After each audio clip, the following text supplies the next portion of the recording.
this is Surya. Welcome to Market Insights by J2 Wealth.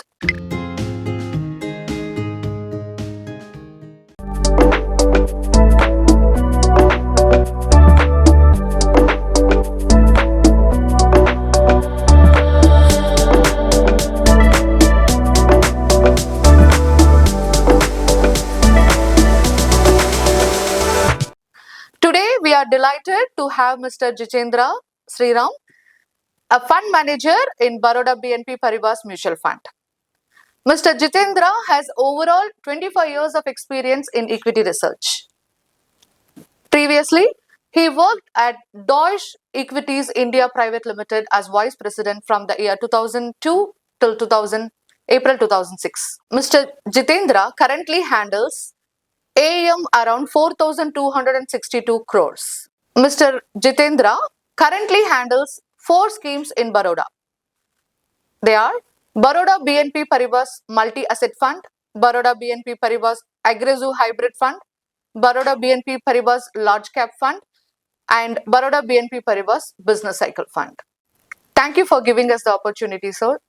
Welcome to J2 Wealth. Thank you, Surya, and first of all, a very warm welcome to all your viewers, and also thanks to J2 Wealth for giving me the opportunity to speak on the markets and our new NFO that is coming up. Last week, RBI kept the repo rates unchanged. What would be your take on this? So, first of all, coming to the RBI policy overall, broadly, what I would say is that there was so, from a policy perspective, the rates were largely kept flat. There was no major change. I think the key difference or the key notable change that the RBI did was that they continue to go ahead with market tightening operations in a form of the VRR auctions, etc., which should mean that the near term, short term, overnight rates should remain elevated for markets. So all I would say is that there was some expectation building in the market of a potential CRR cut, which probably now gets delayed. At some point of time, it will come back. So what RBI is using is that it is using the overnight liquidity as a tool right now to make sure that they don't have to do any kind of rate tightening. They'll probably use this liquidity as a tool. Eventually, at a point of time when they become more comfortable with markets, they will probably start with liquidity easing, following there into rates. So all I will say is that probably rate cut cycle will be more a back-ended phenomena. Initial reaction will at some point during the year will be more the liquidity easing. Yeah, sure. Thank you, sir. So, sir, how do you think the election results would pan and how do you think the market would perform going forward? Sure. I think if there is one event that has actually materially improved for India's prospects from the last 2 months, I think there have been the state elections which came out on 4th December. So typically, there is a lot of expectation with voters that they vote differently on states, they vote differently on center and all that. And there was some expectation that there might be the signs of rural distress as what you saw in Karnataka playing out in some other markets and all that. But the kind of massive support that the incumbent parties, etc., managed in the December 4, I think the political risk premium for India has definitely gone down. See, I'm not here to forecast whether the ruling party gets 250 or 270 or 300 or 320 or 350 or 370. All those are numbers. See, from a market perspective, what do we need to be bothered about? We need to be bothered about policy continuity. And anything where the incumbent government will come back with a kind of a clean majority ensures that political stability and the fact that policy continuity will stay. And that is what we need to be more bothered about. And I don't think there is any kind of a risk on that aspect now, especially since the state elections. Sir. So it looks like NFO season. All the major AMCs are coming up with NFO. So how would you be ideal time to come with a fund like Baroda BNP Innovation? Sure. Thanks a lot for that. So broadly, I would say, NFOs have been there because the market obviously has been quite buoyant as such. If you look at last year, if I were to just break down returns, large cap segment gave a return somewhere in the high 20s or the early 20s, whereas the mid and small cap are more in the more than the 35% kind of a mark over the last 1 year. So all I'm saying is that you have had a lot of domestic flows come into markets enthused by the kind of spread that equity returns are giving over fixed income returns and all that. So that has actually happened overall.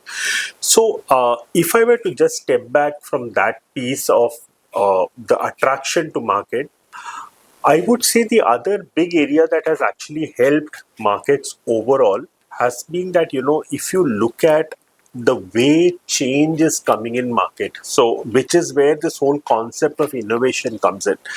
You look at sector after sector, and for that I may also need to step back in time. See, we all know about the industrial revolution that hit the European continent sometime in the 1700s, when you had mechanization of factories take place. So, the hand looms moved, the textile industry moved to the power looms, the kind of, automated looms and all that, which came in the textile, the steel making and all that. Over time, that has actually developed further because transportation networks improved with the advent of the steam engine, further more advanced engines and all that.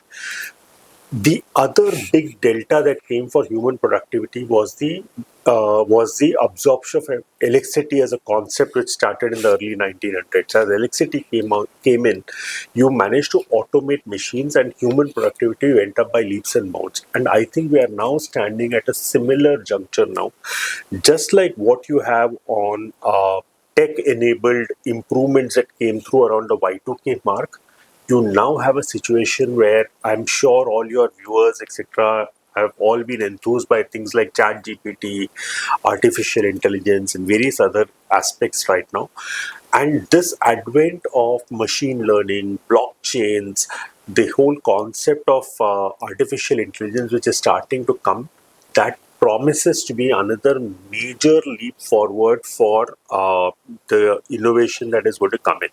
And it is not going to be restricted only to the tech space. I would say that you will need to look at it from multiple lenses. You will have the potential, the digital natives who actually do work here, in a sense that, how, say, like a name like Amazon in the US went, changed, brick and mortar retailing to online retailing.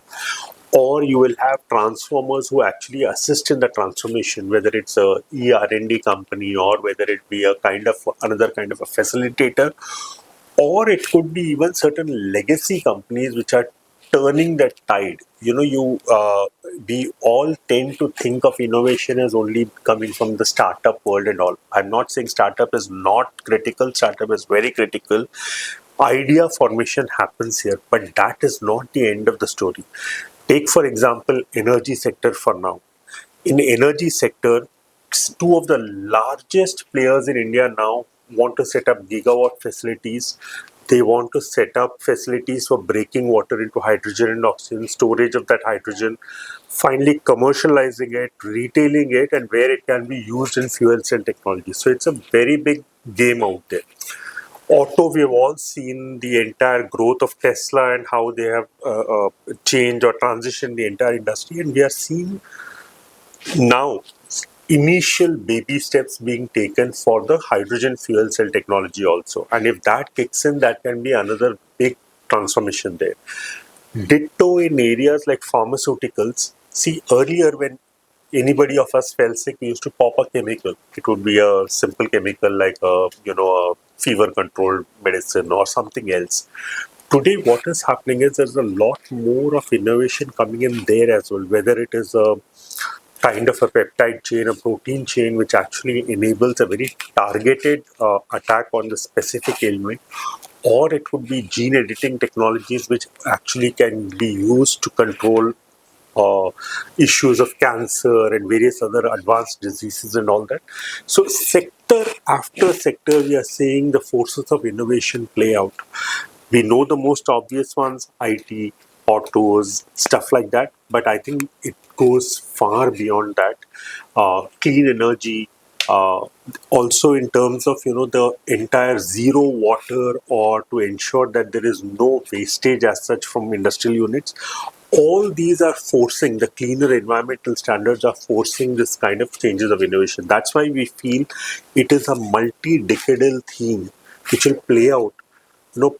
Could be like something like Pattir version types of things which can actually come like that. It can be something which can play out over multiple decades as such. So that is where we think you have a much bigger opportunity out there. That's really great information, sir, about. Sir, finally, in J2 Wealth, most of our clients predominantly invest in mid cap, small cap, and multi. So, why do you think the innovation fund would be suitable? Sure. Yeah. As I mentioned in my to the earlier question, so one part is innovation is definitely happening at a far brisker clip now, and that is something all your your clientele can benefit from as we move as the markets evolve into AI, machine learning, predictive maintenance, and various other things. I would also say that this is going to be more like a diversified product, because as I was just enumerating earlier, don't get straitjacketed into the idea that it is going to be run or driven only by small cap or micro cap names which discover an idea and take it forward. For example, today the country's largest two-wheeler maker may not itself be into electric bikes. They are not into electric bikes, but they hold stake in one of the largest electric two-wheeler makers in the country. Point is, you have a balance sheet, you have large amounts of resources. Not everything you may want to do yourself. At some point, you will say, okay, let the proof of concept be established. Once that is established, I can bring the might of my balance sheet behind it to start scaling it up. So, those kind of issues will also start coming through. They may be a little later in adoption to see where technology settles, but in my view, they are going to be as capable in participating in this kind of innovation era that we're going to be coming into. So I would broadly say that this is where this multi-decadal opportunity will make a lot of sense for your investors. Yeah. Thank you, sir. Thank you. So we are so delighted and Thanks a lot. honored to have you with us, sir. Thank you so much for giving me the opportunity to speak to all your investors. Thank you so much. Thank you. Thank you.